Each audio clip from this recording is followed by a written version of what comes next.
We recently had a scare in my own family that led me down this journey of understanding the crisis in female healthcare. Female hormone health is so underserved and all the various problems that come out of it, and it took me going through a problem with my own niece to learn how big of a problem this is and how much work we need to do back to the community. It started with my niece having an anxiety attack. My mother called me, who she was with at the time, and said that she's collapsed, she's on the floor, and she's saying she can't breathe and she doesn't know what's wrong. As any parent, uncle, mother would do, we got together as a family, took her to the doctor, and they said, yeah, this sounds like a classic anxiety attack. It happened again a month later, and this time she actually fell over and hurt herself. She literally passed out, hit her head on the way down, and I had to take her to the hospital. I spent the entire day there to be told after 8 hours, take her home, and if it happens again, we'll see about it. From there, I took a step back and called some friends who had been through similar experiences. They said, that's generally what you get. If there's no drug to prescribe, if there's nothing to be said in terms of acute care at the moment, it's let's see what happens, let's monitor it. So I said there must be something more here, and I realized I didn't even go back and look at this from the genetic perspective to try and find the root cause because I was dealing with it as a crisis and relying on doctors as we should. And so we took a step back and I asked my mom that first question. What is her menstrual cycle? When was her last period?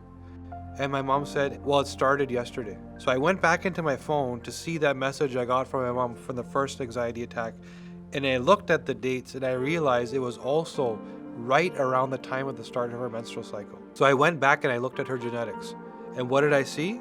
That she is highly androgen dominant as a female, meaning that she just does not produce enough estrogen. So that time right before the period, when the androgens are already so high and the estrogens are so low, it was even lower for her. And that's the thing, that if you compound with the fact a child at home, because of COVID, not getting vitamin D from the sunlight was leading to an anxiety response. So what we were being told was a mental health condition was actually a vitamin D and hormonal condition.